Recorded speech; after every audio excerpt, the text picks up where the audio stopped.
That is Stephen. Welcome to our monthly webinars. We Sure. try to have these webinars every month. Now, the importance of these webinars is not just for us here at Rise, but for our viewers as well. Because the last webinar that we had was on recycling, the webinars always have an educational element to them. The main aim is for what RISE stands for, and what RISE stands for is education first and foremost. Secondly, entrepreneurship training, and entrepreneurship training in the built environment. So today, I'm not alone. Our head of marketing and communications, Mrs. Mojabeng Senegal Ndebele. And we have the fellows on as well, just that they're facing some technical difficulties. Welcome to the show, that is Stephen. Well, thank you very much, sir. Thank you so much. It's good to be here. I think it is the first I've done this year, so it's good. It's the first you've done this year. That's. Thank you for gracing us with your presence. We're your first. Oh, that is amazing. Absolutely. I've stayed from public speaking all year, so it's been good. It's good. Yes. Wow. Yeah. Okay. That is Stephen. Yes, sir. Going through your LinkedIn account is like going through an encyclopedia. You've been able to achieve so much, and I cannot say, but you've been able to achieve a whole lot. You are in the board of directors with Rise International, LNDC, a Mandela Washington Fellow. And we thought it was only right that we have someone of our caliber here on this webinar, especially talking on entrepreneurship. As we know, the unemployment rate here in Lesotho is so high, and the youth lack entrepreneurship skills. They might have bright ideas, they might have a willingness to go into entrepreneurship at times, but they lack so much in terms of the actual tangible skills to become entrepreneurs. So this is what today's webinar is all about, Entrepreneurship 101. But before, could you please give us a blow?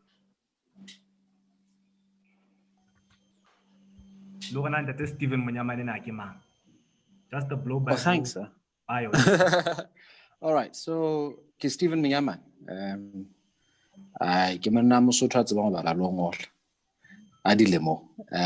So I think my background is I run multiple businesses. Well, we do the Entrepreneurs Network, which is my passion project. And the Entrepreneurship Network is all about developing entrepreneurial ecosystems through creating a platform where people can pitch their business ideas, market validation, a platform where people can get their business investor ready and bankable, a platform where we host annual expos for entrepreneurs and corporates, tackling pertinent issues that not only affect our country, but also the region. So I think that's my heart. That's what I love the most. Then I'm also a farmer. I am a commercial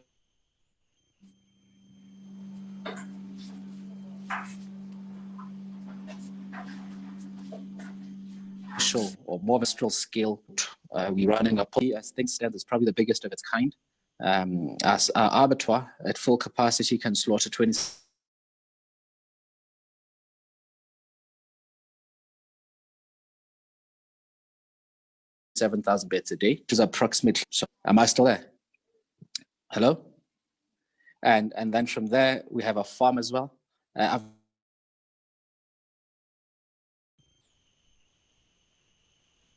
This restarted after COVID. So as I had about 30 people working in the farm. I keep on cutting out. Am I cutting? Am I still there? I'm not sure if I'm. Okay, because I keep on blaring out, so I'm not sure what the problem might be. But anyway, so we run the farm. We have the abattoir, and from there, it's Montech Institute, which is an occupational health and safety environmental management school. At the moment, we offer diploma programs up to NCAV level 6 equivalent. So after 2 years, our students are able to plug in into South African universities of technologies and further do their BTech. So yeah, basically that's that. From there, I have one beautiful son and an amazing wife who, without them, I'm absolutely nothing, who basically keep me on the right side of life and on the right side of the law. So yeah, that's about me. I up until last month, I was in the board of LNDC. I was the chairman of the construction committee, and I also served in the governance committee as well. And prior to that, I probably was at Lesotho Polytechnique. I served as the vice chairman there, and the chairman and the council there. And what else? Yeah. So my history of employment or business spans from when I was 17 years when I moved to Scotland, and I worked with Scotland Southern Energy. And at about 21, I felt I want to have a sting at entrepreneurship. So I started my first business in Scotland, which I then sold for a profit. Later on, started another one, sold it. And I got to a place where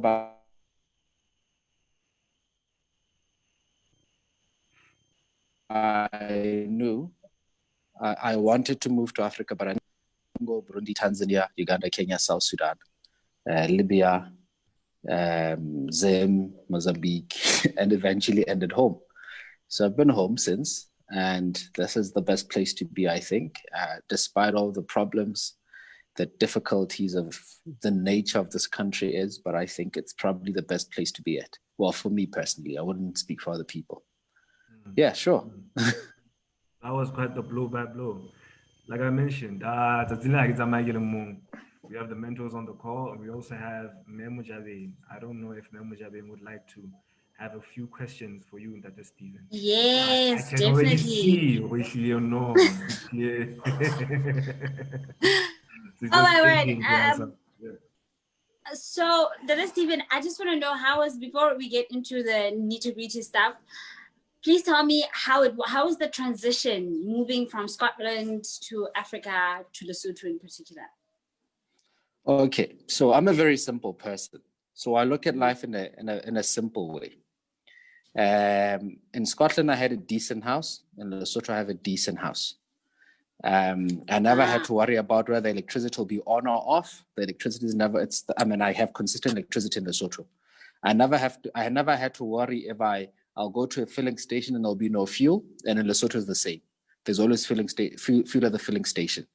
I don't do a lot of things. In Scotland, I had a variety of about 10 golf clubs within a 10-kilometer radius. Here, there's a decent golf club that I can go play to. There are enough rivers. I don't do it much now, but at one point I used to go fishing. I used to go fishing in Scotland, so there's fishing you can do here. I had a variety of supermarkets in Scotland. In Lesotho, we have the likes of Pick n Pay, Shoprite, Le Chining, and now we have Enrich. So you're a glass half full kind of man, which is quite interesting. So in the scheme of things, in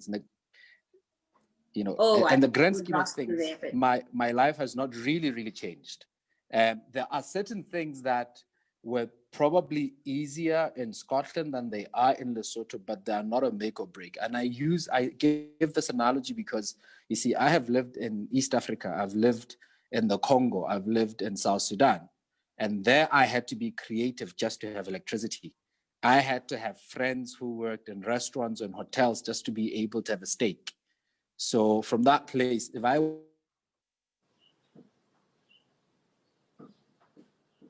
want a ram steak, go to the butcher and they kill from that actual bit of it's a beginners. It's Africa for beginners. If you come from overseas and you move to Lesotho or South Africa, trust me, you have the best of Africa per se in terms of just transitioning. Okay, so I gather you're a glass half full kind of man, which is a very interesting angle to look at life from. So have you found being a family man to have, would you say that life would be in the business space, being a family man, is that an advantage or a disadvantage? Is it something that you would actually advise a person to be if they want to be successful in the industry? or it's just one of those things that come with life, you can do without? Or For me personally, my wife is my partner in everything. You understand? She is my sounding board. She keeps me right. So I'm a bit of a loony on my own. She's the more stable one. So she brings sense in my madness. So I would have not achieved what I can achieve without her. That's a fact.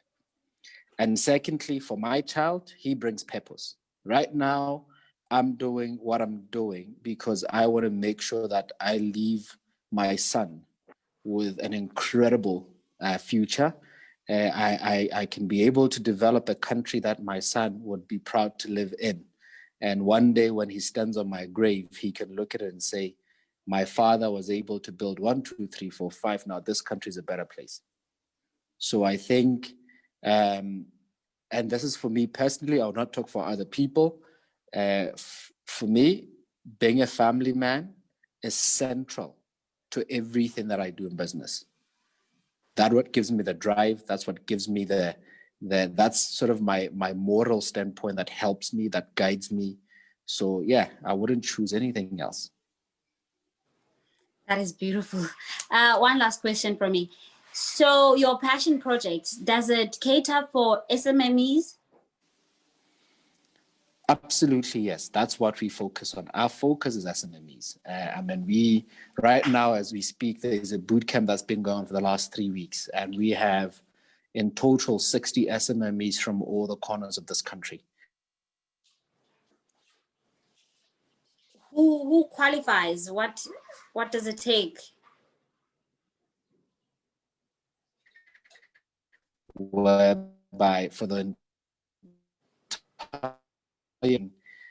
helping them do that, and costing the legal stuff, that they're sound, make sure that they're structured. So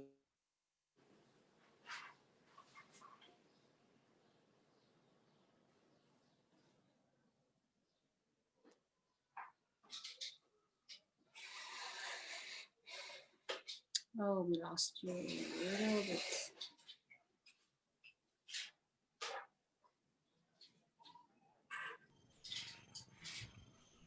I think that Stephen might be having problem Yeah, kind some of yeah, technical issues. we've been having a little bit of problems kind of but he's been coming But in. while we wait for him, oh my Yes. word, so much inspiration from one human being.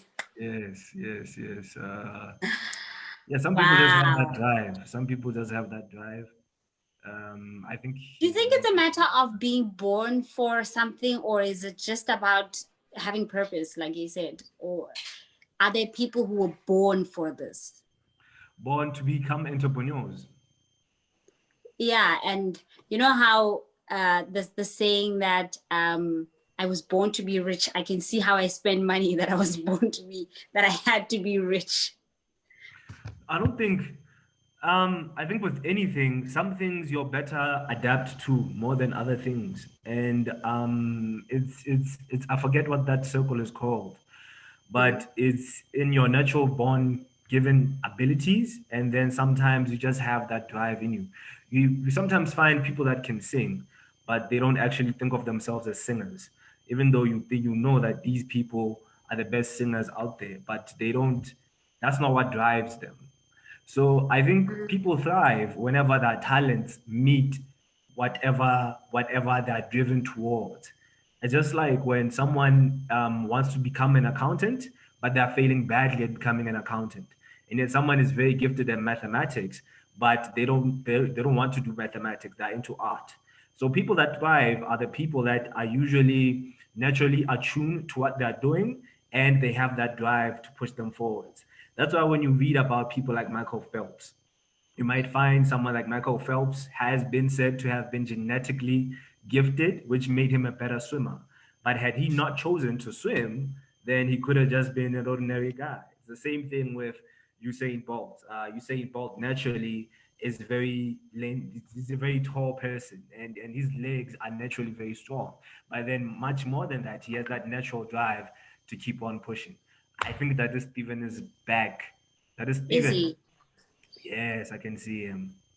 I'm just hoping that That is Steven. the Are you network back?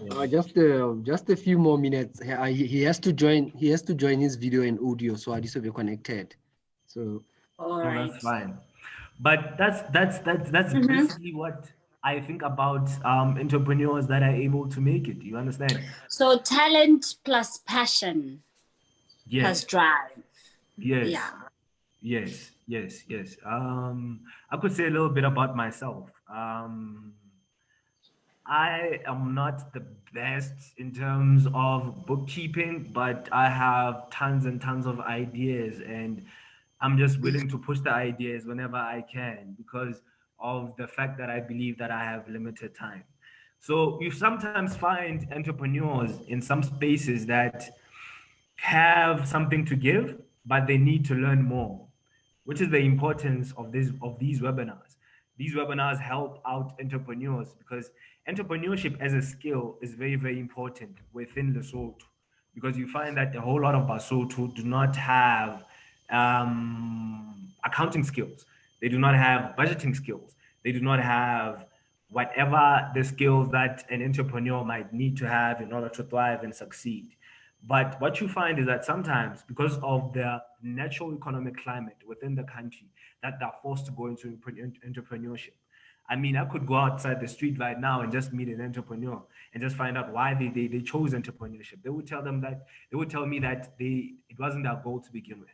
They would tell me that they had to survive one way or another because of the economic climate, because the unemployment rate is so high. I mean, every year we have 7,500 graduates graduating from the different tertiary institutions, but less than half of them actually make it to, to become The employed. working space. Yeah. Exactly. And of that half of those are not being employed or are not being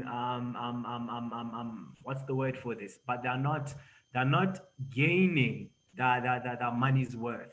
So what you find is a whole lot of graduates that are finding it hard to survive. So I think that's another reason why a whole lot of employed graduates you find right now have side businesses. It's not because they are saying that they are thriving off of their salaries. It's just that they need that other business on the side in order to thrive. So that's also what's important when it comes to entrepreneurship within this country. Hmm. Mm. I hear you. Such a sad reality. Yes. Yes. Isn't that Steven back? Mm, Is he I back? think yes, he's trying to get back. He's on two devices right now. But coming back to what Rise International is all about and why we have the local program, it's because of such high statistics within the country, and also that a country such as Lesotho has a high literacy rate. Our literacy rate is one of the highest in on the continent, but um, it's a sad case when it comes to the unemployment thing, eh? Yeah, it's very, very sad. So you find that a whole lot of us are pushed to become entrepreneurs, but we lack the skills. So the skills is what is important. That is Steven. Welcome back. Yes, sir. Sorry, man. I don't know what's going on. I've taken your place there for a minute. Thank you. No, thank you. Sorry, guys. I don't know what's up with my phone today. It's playing up. No But problem, anyway, no yeah. problem. Yeah, I believe you were answering. You were telling us a bit about your passion project. Yeah. So I was saying, as things stands, like today, and for the last 2.5 weeks now, we've been hosting about 60 SMMEs from all four corners of the country. And so it was divided into 5 days. So there's finance, there's legal, there's branding, there's strategy, there's marketing, and there is admin, helping them set up businesses and train them. And so basically it's a boot camp, literally, where the entire week, first of all, what we do, we try and destroy the ego, destroy all the nonsense and the guff that we all come up with, that we're puffed up with, and make sure that you get to the crux of the matter, understand your business, and really strip it down to pieces. And then ask the simple question, where's the money? Everybody that knows me, I'll always ask the question, so how are you making money? You know, yes, we are all passionate about stuff, but reality is it making money? Is it sustainable? Can it function on its own? Because if it's not, you're quickly going to burn out. That passion is going to burn out. You're going to be very bitter. You're going to start cursing people and saying all the nonsense around the world. So what we need to focus on is make sure that you don't get burnt out. So that's where we start. And then from there, those who are not incorporated, we'll help them get incorporated if they wish to be incorporated. We'll bring Ella Ray to talk about the tax issues. We'll bring One Stop Business to come talk about that. We'll bring small business, a Greek. We bring all the different ministries to come on board. We bring all the banks to come and talk about what do you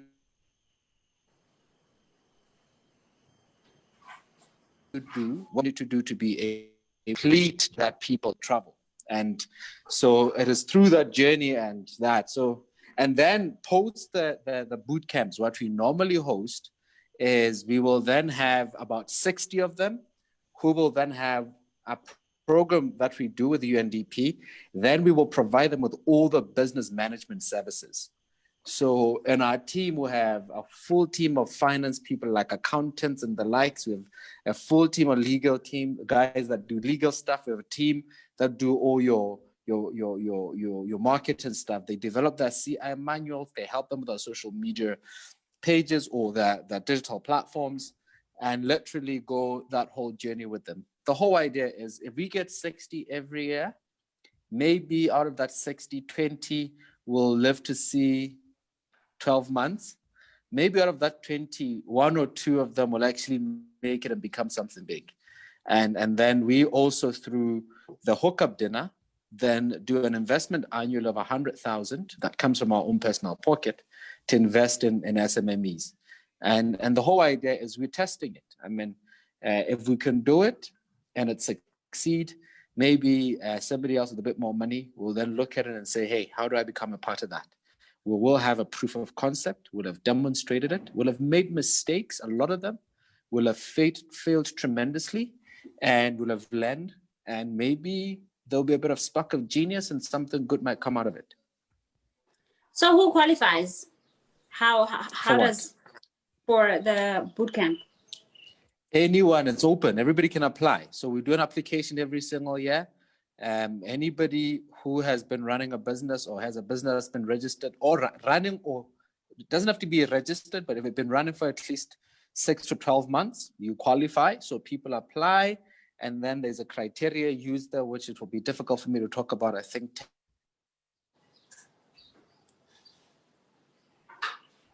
is better to talk about it. If you go, they apply. I don't get involved in that process anymore. So could you maybe link us up to where we can, read more about it, and then we can link it up on this video at the end of the feed. I'm horrible at this, but I hope I get them right. Our entrepreneurship page is the Entrepreneurs Network, I think, or TED Lesotho, and Thad Maseru, THUD Maseru. I think they're going to kill me for getting them wrong, but I hope we can be able to put them up on your link of time.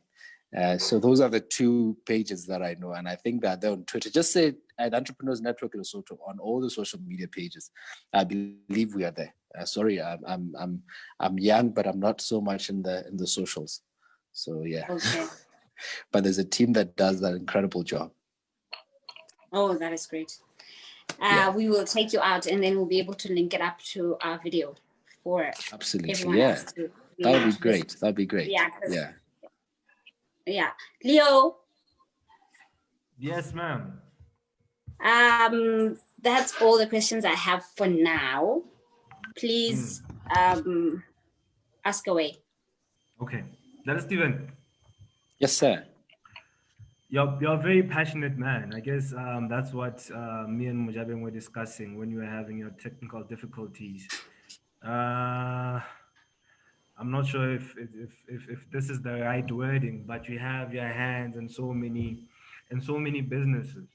I have my hands in a couple of things, and what I always try to do is to survive it all. How do you maintain that level of calmness when you have so many business interests? And also, what makes you say I'm going to invest in this business and not that business? What drives you first and foremost? Looking into the multitude of businesses that you're into, what drives you to first invest in all those businesses? Secondly, how do you keep your head above water? I'm not sure if my head is above the water. Let's just start there. I'm always drowning. but I think, I mean, that's a good question that you're asking. One of the most important things that you can ever do in any business is to have the right team. It is to have the best team possible. Take care of that team, pay them well, support them, get to know them personally, build a relationship with them. And I must say, I mean, shout out to Meritabile at the moment and her amazing team at the Entrepreneurs Network. For the last 3 weeks, with the hookup dinners going, I mean, with the boot camps going on, I've literally been there once, and particularly during lunchtime to have lunch, not to really get involved in anything, you know. So she's been doing a fantastic job, and she has an incredible team of people who believe in the vision. So what normally happens is the first few months, I will be there, roll up my sleeves, do everything that everybody is doing, but most importantly, sell the vision. If people can understand why you do what you do and they buy into why you do what you do, they will find their why in your why. And once they have seen that vision in your vision, it's easy for them to run with it. And then my job is to then manage the stakeholder relationship, manage the political landscape, manage the partners, make sure that I protect them from things that could harm them, but I also create opportunities for them. And you know what? They are the ones that take the shine. I don't have to be in the limelight for anything anymore. I don't have to be the one taking interviews. I don't have to be the one appearing on newspapers anymore. They're the ones that go make the interviews. Let them get their shine. Let them get the opportunity to be in the spotlight. And when you do that, people stick, I think. I mean, I have an incredible team at the Entrepreneurs Network, and these guys are doing a phenomenal job. And likewise with the farm, I have fumbled. I mean, I nearly went under. And right now I have an incredible farm manager who has a combination of applied economics at an honest level and animal production at an honest level. And the guy's an absolute genius. And my job is to sit on the table with him. Listen, I shared my dream, I shared my passion. Then I listened to him to hear and how can he do it. And my job is to support him do what he is good at. And in support him do what he's good at. And trust me, when I'm there, I take instructions from him because he's the one in charge of the farm. You understand? So my job is to make sure that I avail resources. I make sure that I get whatever, if it's political landscape, I manage that political landscape. I manage the stakeholders and let him do what he's good at. When I do that, trust me, I'm at 4 o'clock in the morning, sometimes I'm there, 12 o'clock, I'm still there. But what it helps me do, it allows me to leave people in charge, not only having the responsibility, but also having the authority to make the decisions. It's the same with Montech as well. I mean, I have an incredible team of people. Merashida doing her sales, doing her admin stuff there. I don't have to be there every single day. I have Mempati heading the academic stuff. She's doing a fantastic job and she loves what she does. And because one, pay people well, take care of them, be there for them. When days are tough, be there. Don't be the first to then say, hey guys, things are not so good, I need to cut you off. I mean, throughout the COVID-19, throughout the whole journey, when we were closed for 6 months, all my staff were still here. Whether there was work or no work, we were paying people. I would rather have nothing to eat, but make sure that my staff are working and they're fine. Because when you do that, guess what happens? They will take a bullet for you as well. So it's about making sure that they know that they're taken care of and they're cared for. How do you choose a team? Because that's another thing that you're speaking of having the right team in place. And if there's anything that I've found in the business world, it's so hard to pick the right people because sometimes your qualifications are not exactly showing of your character. You might find that someone is highly qualified, but when it comes to actual work on the ground, ebe ba sokola. So my question to you is, how do you choose the right team, and what do you look for when you're looking for, okay, I'm putting my company in this person's hands? All right, that's a great question. If I had a magic formula, trust me, I would be the richest man on the planet. I don't have the magic formula, but there's a simple thing. I take a long time to hire and I fire quickly. I don't mind going to the DDPR. I don't mind going there and saying to them, it's like a motivates. It may not sound great, but I take time to hire, but I fire very quickly. Let's sever ties. Let's sever ties. If you and I are not going together, you don't believe in the same thing, kudos, goodbye, go somewhere else. Don't waste my time, I won't waste your time. What are the qualities that you look for? I mean, when we look for in a local fellow, what we look for is creativity. What we look for is someone that has drive, someone has the passion and the will. What we look for is someone that's always thinking on how to help out, how to solve a certain problem. So that effort speaks more volumes than the actual qualification. So in terms of when you choose, what are the qualities? Now, you couldn't be more right. Exactly as you've put it. You know, you hire attitude, you can always train for skill. Your high attitude, you can always. That's a quotable, by the way. It's not mine. It's Richard Branson. It's not mine. It's Richard Branson's. He said it, not me. And I'm just using it. You know, you can always, if the attitude is right, because you see, first of all, it's if people believe in the same things as yourself. For me, business is not just going up and making money. If it was all about that, I wouldn't be in this country. For me, it's a calling. It's more than just doing something. It's a calling. Do I believe that I'm called to do this? Do I believe that this is my time at this point in time? God has appointed me in this country for a specific reason, for a specific moment. And I have a moral responsibility and obligation to him as my creator. So that's first and foremost. So we need to believe in the same thing. And I'm not talking about religion. I'm not talking about whether or how if you're Muslim or not. I hire Muslims, I hire every other religion. But it's believing in the cause, believing in what we're doing. That's number one. And secondly, having the right attitude. And then within reason, yes. In the academic world, skill, qualification matters the most. We need to have the qualification. I mean, you can't stand for the entire class without a master's degree. That is important. But also, having the right attitude, being the right person who believes in the same things, realizing that we are serving a community, we have an obligation.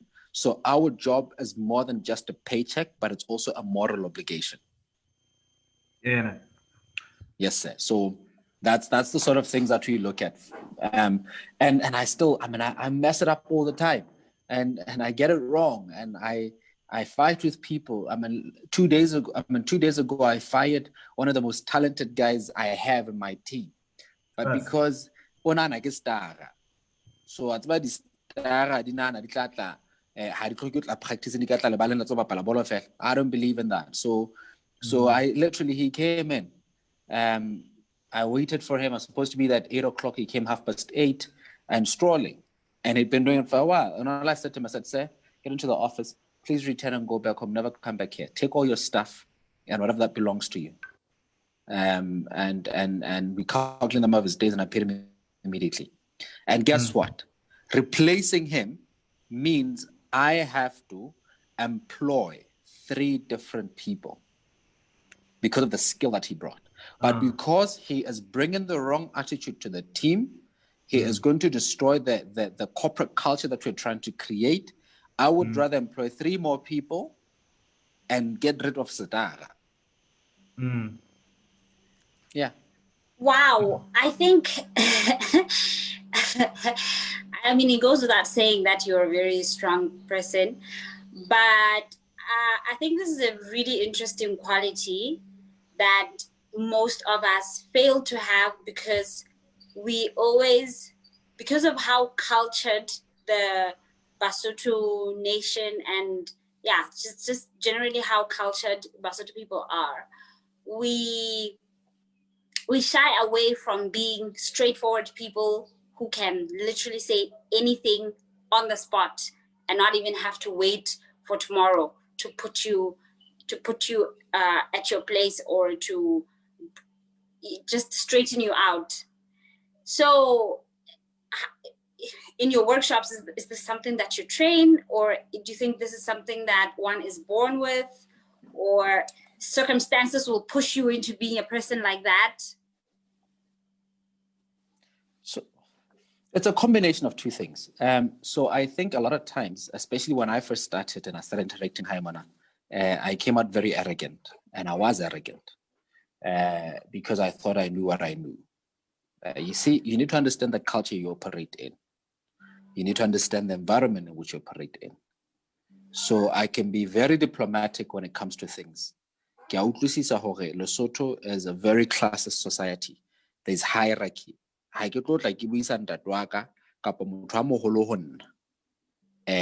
talk if I have to.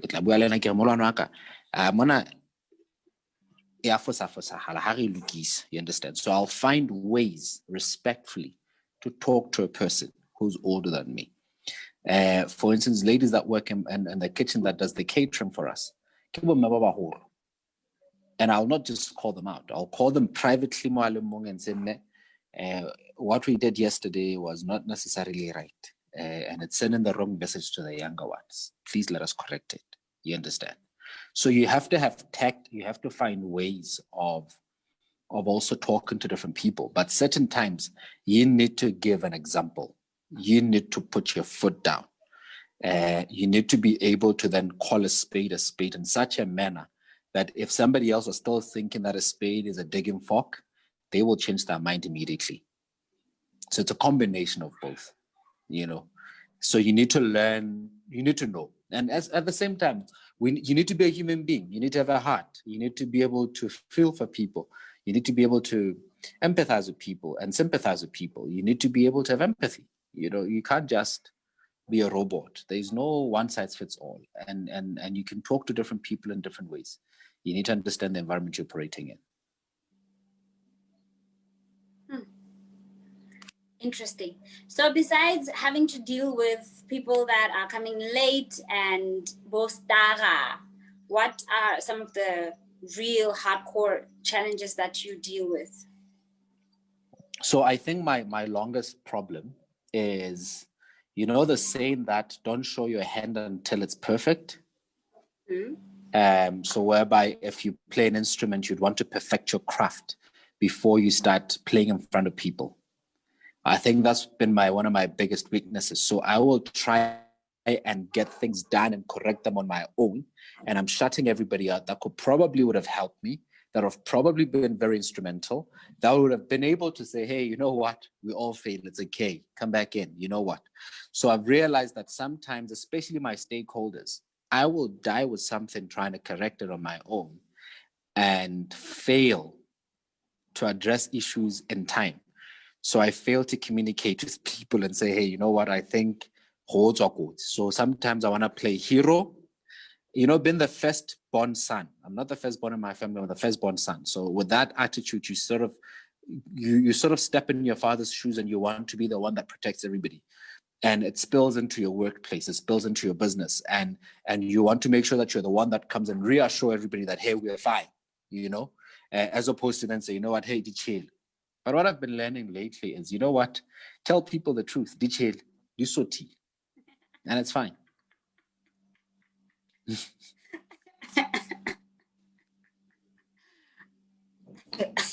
I think what's funny is this language that you're using. I never get used to it. Anyway, so okay, so I hear. I was gonna ask you how you deal with these challenges. Is that the only way? Is that the only challenge that you deal with? You know, I have a feeling like you need to do everything on your own. Not only that, the environment in which we operate in Lesotho is not, I mean, I've done business in many countries. Lesotho is by far the most difficult to do business in. That's what I want to hear about. That's what I want to hear about. But Lesotho, in simple terms, you know what? We don't wish each other well. We are looking forward to the moment that says, him Chana no and we pride in saying, hey, he's done here with us, you know? And so what I've actually learned a lot is I have stepped away from being the face of anything. Because people can hate you as a person. Therefore, they will hate what you do. So I know as an SMME, initially, you are the brand. But if you can mature quickly enough to get to a stage whereby the business can stand on its own and can have a reputation without you, you know, whether you are there or not there, the business is the business. So that I don't have to be the face of the company. In that way, people get to interact with the Entrepreneurs Network as the Entrepreneurs Network, not as Stephen Manyama. And I learned this the hard way. In 2018, for 3 consecutive months, there was a deliberate smear campaign on my name, where people literally would write posts every morning. They would go to radio stations every day. They would get newspapers to write. But bottom line, I'll say this. Whatever that I do to the best of my abilities unto God. That's number one. And secondly, the most expensive thing I own is my name. So whatever that I do, I make sure that I do so excellently that it can speak volume in my absence. Can I quote you on that? The most expensive thing you have is your name. I own is my name, absolutely. But it's not my quote, it's the Bible that says that, not me. I was about to say another quotable. What is it that quote you on? Oh my word. No, think about it. The Bible says a good name is better than expensive ointment. It's not me. So you know what? But yeah, it's the most expensive thing I own. You know?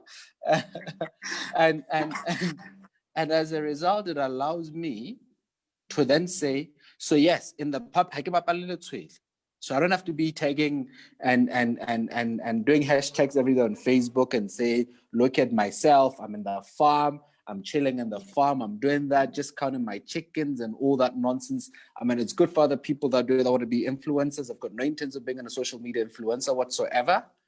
But where the decisions are made in the closed doors, as soon as people know that Stephen is a part of it, they will put their money on it.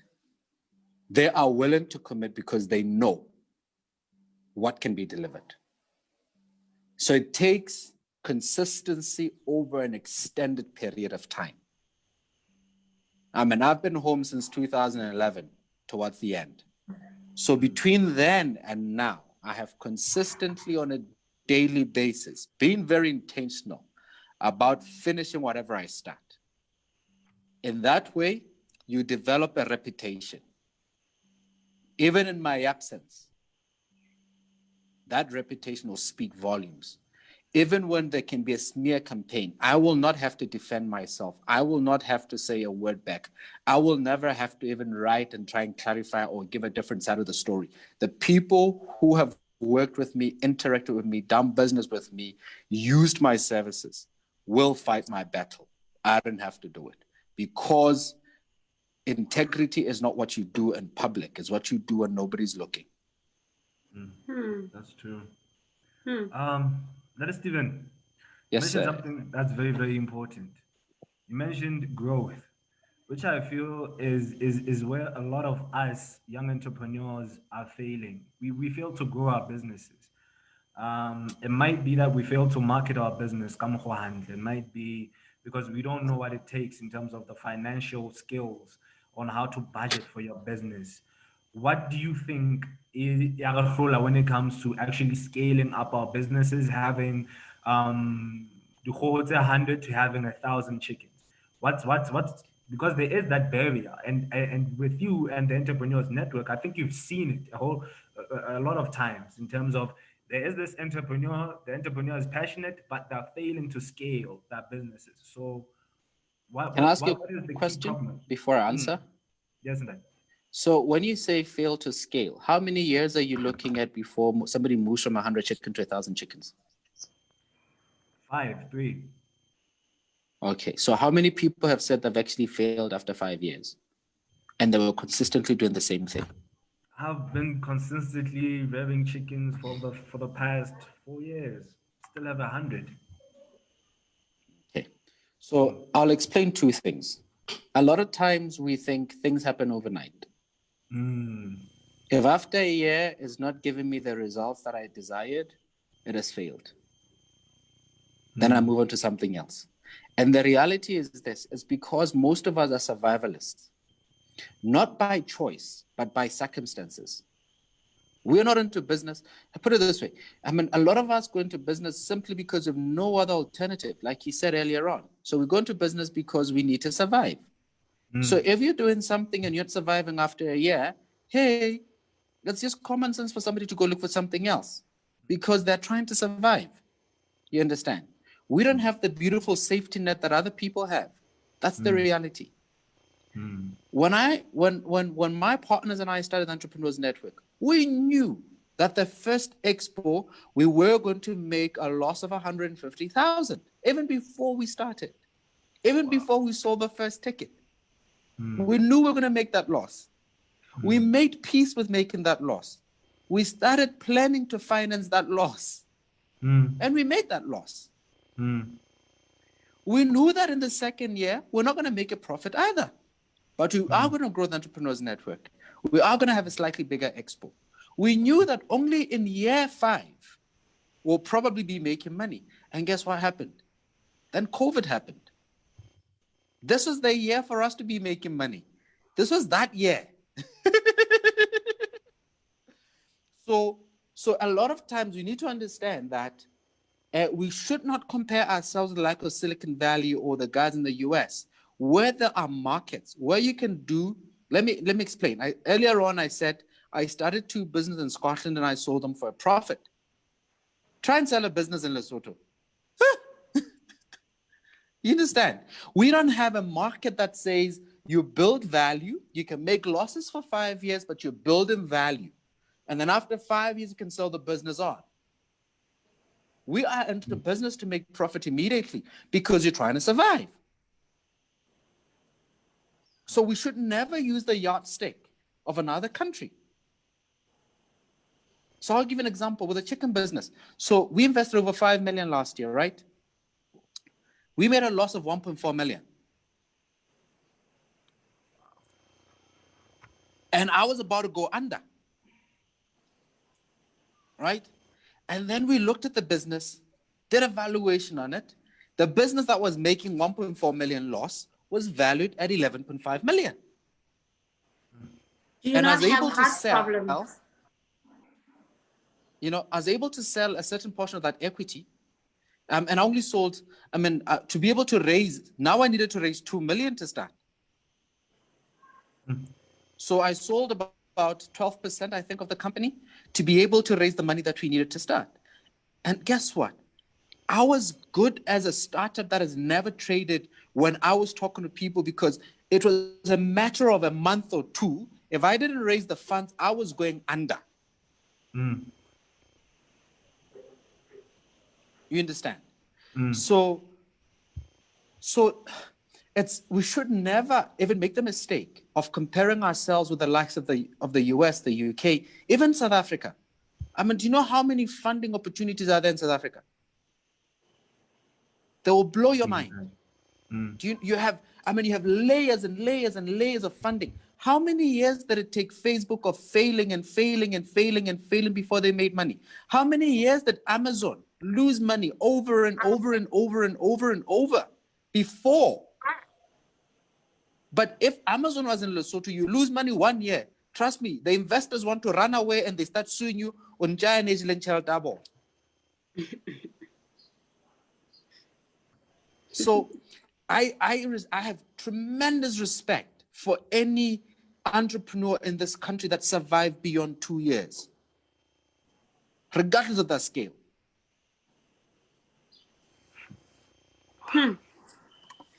So do you have plans on going back to Scotland or anywhere Absolutely overseas? not. No, I will visit. I mean, Oh, that was 2018, I will visit very quickly, but I've got no intentions of moving anywhere else, not even South Africa. I'm here to stay, Lesotho. That's where I'm going to stay. Good to know. Okay, here's my thing though, Stephen. What you've just said is that with all the countries that you've had businesses in, where you've lived, Lesotho is one of the hardest, if not the hardest place to have business. So my question would be, what's the hope that small startup has of actually making a business here and then thriving? What are the tools that they need if they are to thrive? Because there are so many obstacles that even if they're the best of the best, there are still those obstacles. Because just like you said at the beginning of this, that's basically what you said. So even if you're good at what you do, odds are the obstacles are so huge in your way. But what are the tools, the little tools that we can use here and there, just that we have just a chance to survive, just a chance to thrive? Now, that's a great question. Thick skin. Thick skin. Absolutely thick skin. Uh-huh. Thick skin is this. As of last year, March, I had to give up my car because I want to go into business. I walk along Kingsway. I stopped wearing suits. I wear rubber sole shoes to walk everywhere. I walk an average of 12 kilometers a day between my farm and my house. But I employ people. My salary bill is over 100,000 a month. So I don't give a flying hoot what the bystanders say about me. Whether I rock up to a meeting now because I've been walking, so be it. I don't have to fake it till I make it. That's, all those motivational nonsense that they tell you. You can be anything you want to be. I mean, that's the biggest robbery on the planet. You understand? So you need thick skin. And after that thick skin, the second thing that you need to do is to believe in what you do so much that people think you're mad. That's the truth, yeah. Do you believe in it well enough? Do you believe it long enough? What are you prepared to give up for it? And as soon as you know what you're prepared to give, count the cost and carry your cross and do it. And once you do that, trust me, it doesn't matter who says what, it doesn't matter what happens, you will do it. You will consistently move forward. You will continually grow. You will be moving forward. Before they knew it, when they look back, your traction will be undeniable. Nobody can argue with the figures. Nobody can argue with the facts. Nobody can argue with your impact. And always mix impact in the process. What impact do you want to have? You know what? We will make money. And the other thing is this, we need to be honest with ourselves. Lesotho is a small economy, okay? We have about 2-point-something million people.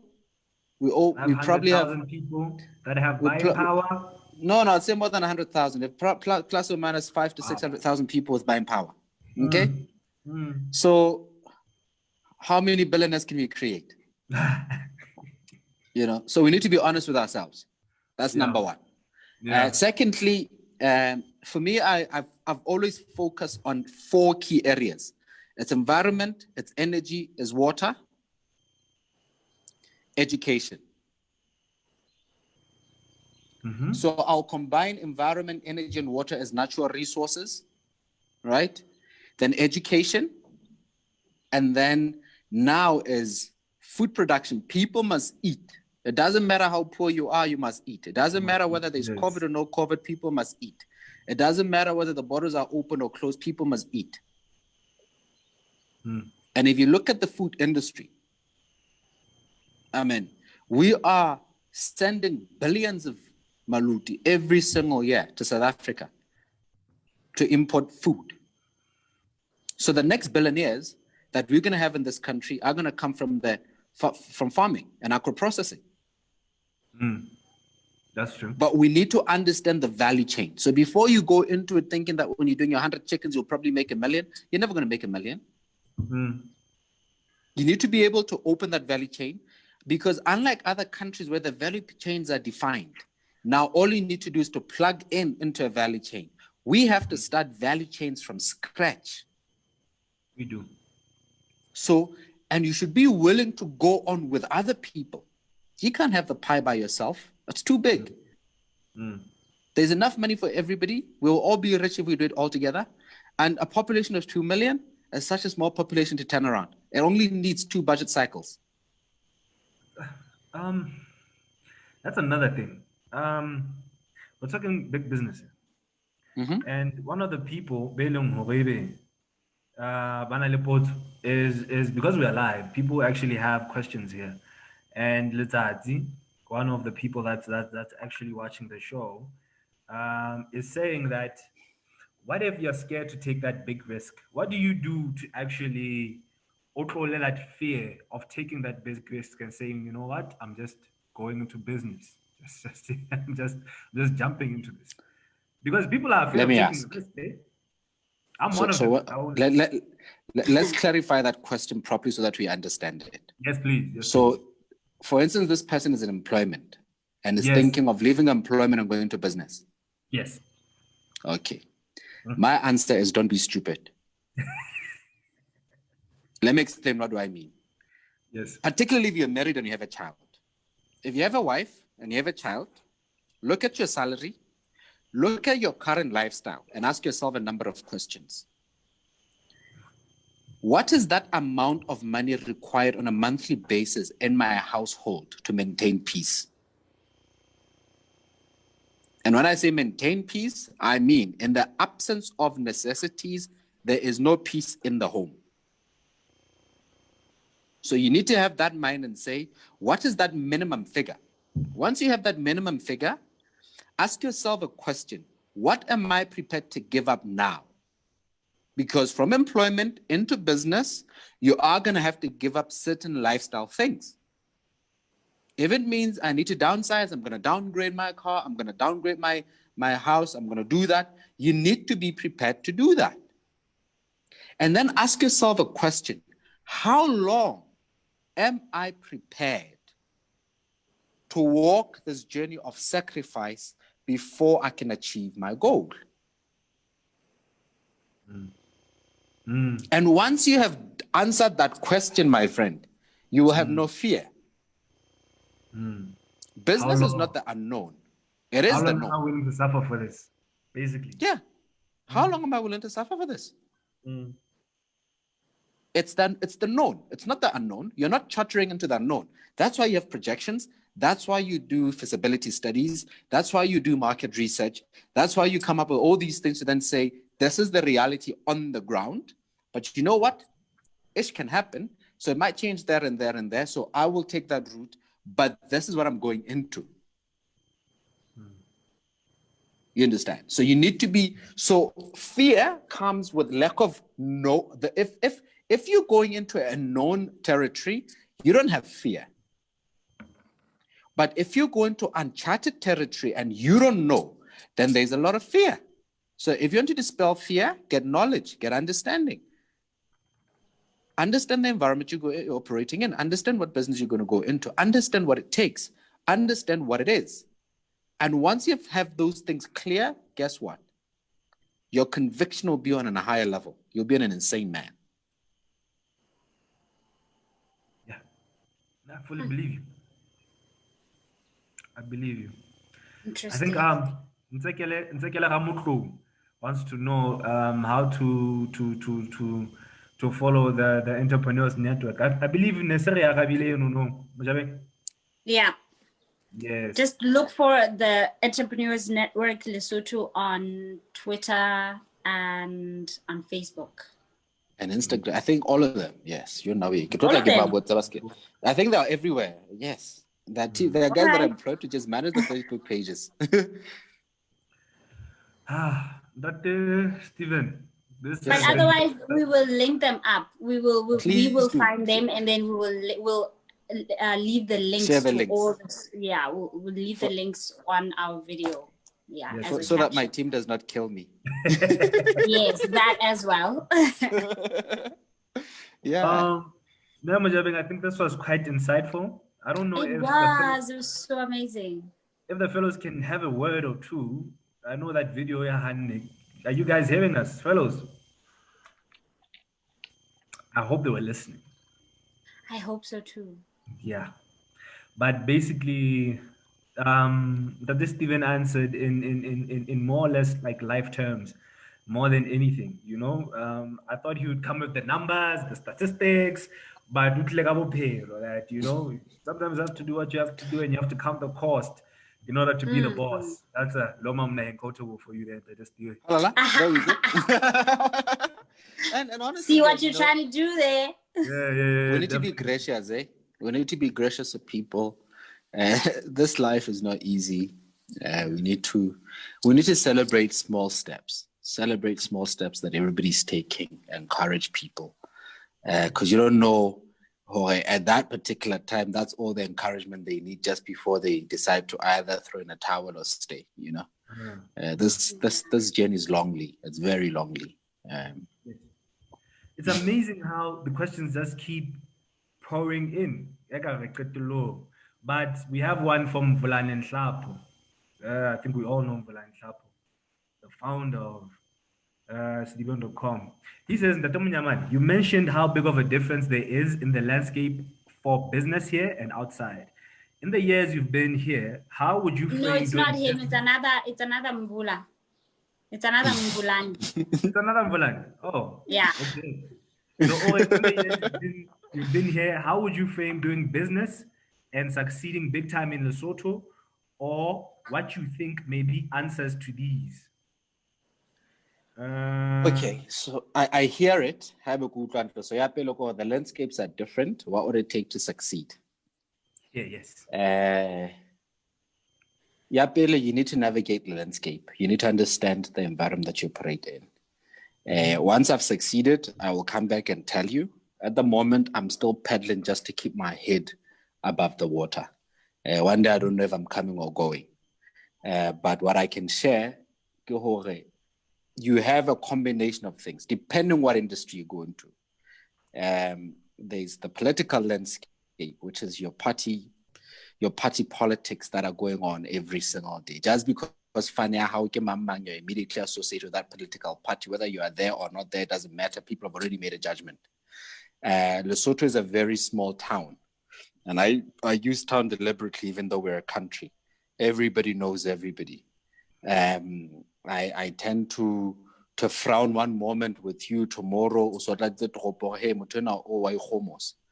and now everybody buys that. By the time I get there, just know that in any particular room you can be in, there's at least one person who thinks they know about you or know you. Yes. And they've already made a judgment about you. So you always need to make sure that you need to be cautious and conscious of how you live.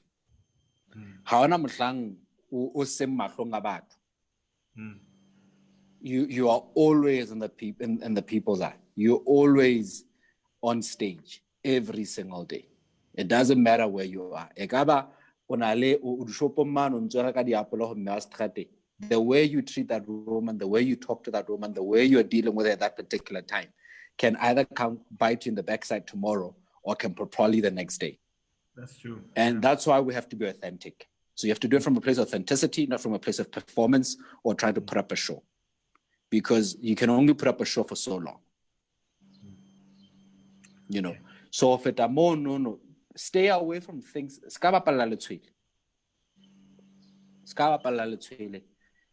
Do what you do. Try as much as you can. This is what I've learned the hard way. Say as little as you can if you need to about what you do. Let the actions speak for yourself, for themselves. And let other people tell your story if need be. I know it sounds weird coming from me, and a lot of people think, as a business person, first thing, tell people what you do, promote yourself. Yeah, promote your business, not yourself. Yeah. Two different things. Promote the business, not yourself. You know, promote the business. That's why the Entrepreneurs Network has people who are employed just to work on their social media page. Daily. That's what somebody's employed to do on a daily basis, nothing else. You know, get that promoted, but keep you grinding. And you know what? Be comfortable with the fact that you're going to fail. Yes. That's what most people don't understand. Fail. and it's going to cost. Yeah. It's going to cost you, and it's fine. And at the same time, Don't listen to me and say, oh, we're going to fail. You need to be able to then say, what is my threshold? Yeah. Somebody who loses 1.4 million and is able to get up and continue, it's his journey. It's not your journey. Your journey may be, if I lose 500, yeah, that's true. So determine that figure that for you is a no-go area. For yourself, not for other people. And guard that figure. Guard it. Guard it with everything. And be polite. Be polite. I'm not saying you should be pushover, but nyeka dilota. So dilota, never outshine your master. Well, unfortunately, but to badi tulon tse phahameng tse mmusong automatically ke ba hlomphehi hore na ke director hore na ke motho a dutse reception office ke mhlomphehi. Know how to deal with people. We are bona ha monate ya me ya hlangwane so ke a utlwa ke a lewe ke late me ha ona taba ngwana se bontso ka nna nthusa ngwaneso. Learn to deal with people. Make them feel like ke marena. Yes. And you'll be fine. Yes. And differentiate yourself. What differentiates your product? What makes it different? What's your unique selling proposition? Define that for yourself. What's your vibranium? Yeah, basically, what's your vibranium? Yeah. 2018 Expo? Yeah, what's your, somewhere there. What's your vibranium? Absolutely. Yeah. You know? Somebody wants to know, okay, this person is still in tertiary and they're already doing business. So they want to know from you what they should focus mostly on. Finish school. I knew that's what you were going to say. Knew it. No, do your business, finish your school. Don't believe this lie that Mark Zuckerberg and the likes, those are exceptionals. Okay? They are exceptionals. So don't try and compare yourself with them. Go to school. Tate Matikan is an exception. Tate Ko is an exception. And then somebody else wants to know if you think there's hope for young entrepreneurs in Lesotho. Absolutely, yes. This country, the amount of problems that we see are solutions that we need to provide. And those solutions means money. So we need to just monetize our solutions. Monetize our solutions. Can we quote you on that one? It's not bad. How do you monetize the solutions? That's a question for me, from Loma Mnahi. Okay, let's make it simple. So I'll give an example. So let's look at the Entrepreneurs Network. It's not for profit, right? So meaning we don't make a profit, but we make money out of the Entrepreneurs Network, right? So simple thing. UNDP has to have impact and touch lives, okay? They have to demonstrate that. We see the need to develop entrepreneurs, right? UNDP does not have the capacity to do that. It is our dream. We have the capacity. Guess what we do? Our job is to then link the entrepreneurs with UNDP by executing the program that we have that is aligned to what UNDP strategy is. So follow the money. So you need to know where the money is, who's prepared to pay for this problem, and who has the problem. If you can connect the two, you will solve that. Yeah, that is monetizing the solution. So clear. I think I've waited all my life to hear that. Follow the money. Follow the money, my friend. Follow the money. Somebody else wants to know if you are planning to retire at any point in your life. What is retirement? Probably stop working. That's another big lie. That wait for death. Be rich, retire at 35. And do what with the rest of your life? Wake up and wait for death. You understand? Play golf. No. Wake up and play golf. That's not retiring. That's another option. Wake up and go fishing. How often can you do that? So let's not believe all these lies that we get, man. You know? Now I'm gonna work. I'm going to work and I'm going to have a good time. We're going to have impact. We're going to change this country. And yeah, we're going to have a good time. So you see, there are 4 stages, there are 3 key stages in life. It's not my quote either. So there's a stage of learning, right? So you learn, right? So between 0 up until your 30 odds, that's the learning stage, right? Then there's a second stage of where you earn. That's where now you need to earn a living, right? You start earning money to take care of your number uno, you, your family, and your children. That's the earning stage. Then once you've passed the earning stage, you then ascend to the higher echelons of life, which is then the serving stage. And in that serving stage, you now look at it and say, okay, my family is taken care of. My child has a trust fund. He is fine. How can I better serve my community? How better can I change the environment and the landscape in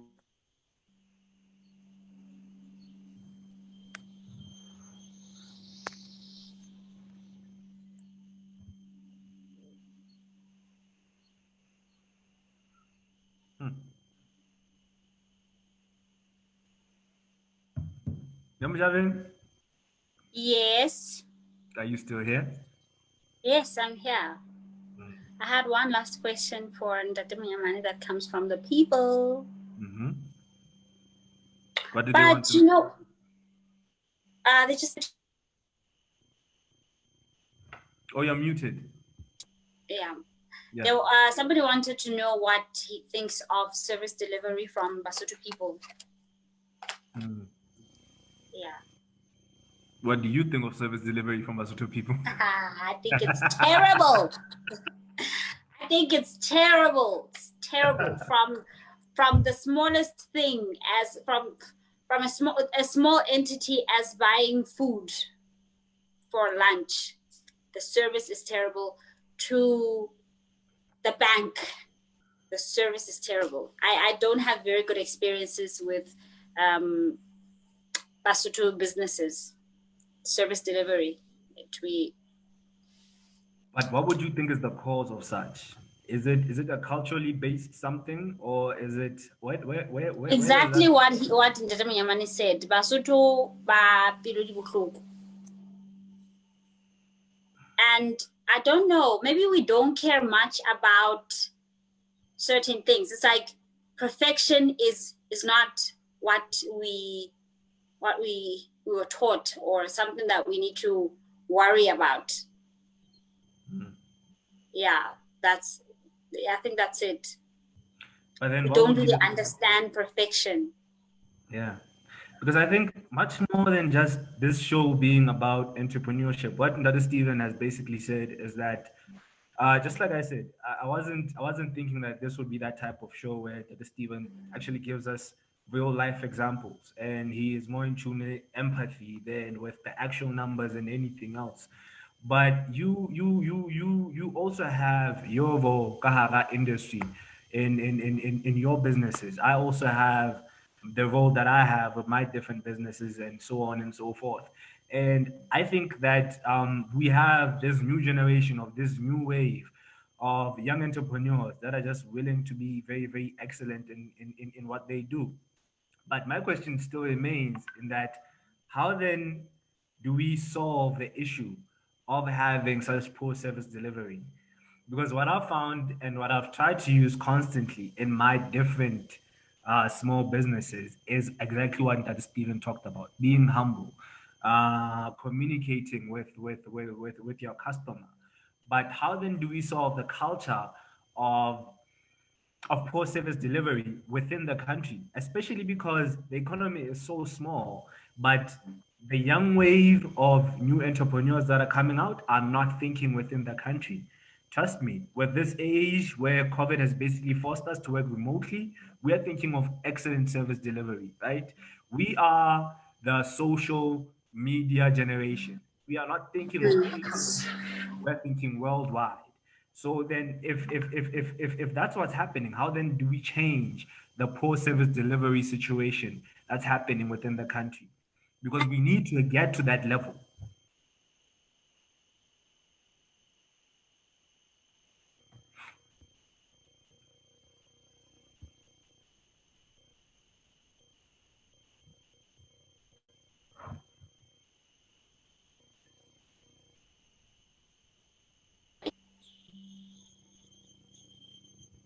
Okay, good now. there you are. Yeah. No, I think, you know what, we need to face facts. Our country is not very welcoming to, in fact, it doesn't cater at all to what we go to school to do. You know, we study all these years, tertiary education, come back with these qualifications, and then we have nowhere to apply them. We all have to run to the business space. So I think once we face that fact, then we know to start teaching young children about entrepreneurship.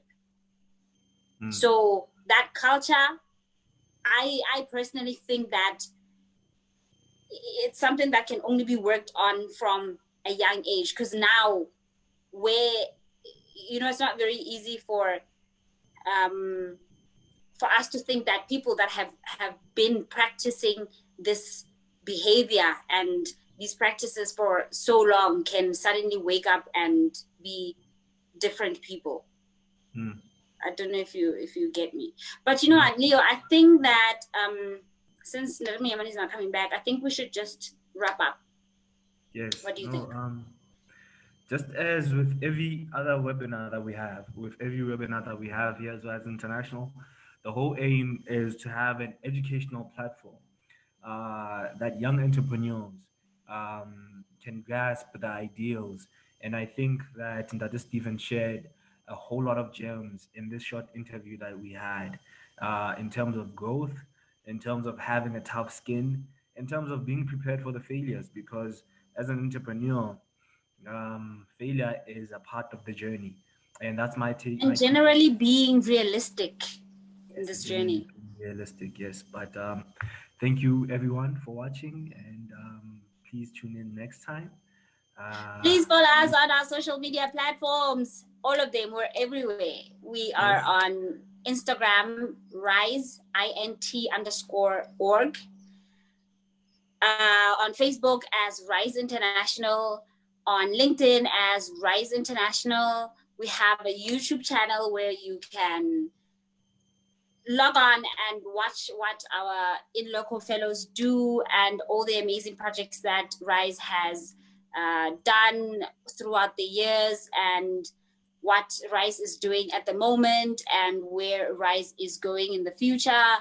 So yeah, we will link them on this video down below for ease. Yeah, but please follow us everywhere. On Twitter as well, Rise, INT_org. Yeah. Thank you, everyone. And we're leaving a survey, right? The survey. I don't think we're able to upload the survey. But are we able? We can upload it remote. We can upload it manually when we upload the video. Yes. So we will upload a survey. We just want to know what you think, what you thought of this webinar, and where we just really just want to know from you what you think. It's all about you and yeah, your thoughts and what you think we can do better. Yeah. Until next time. Thank you everyone for watching. Bye-bye. Bye everyone. Thank you for watching. See you next time. Next month to be exact.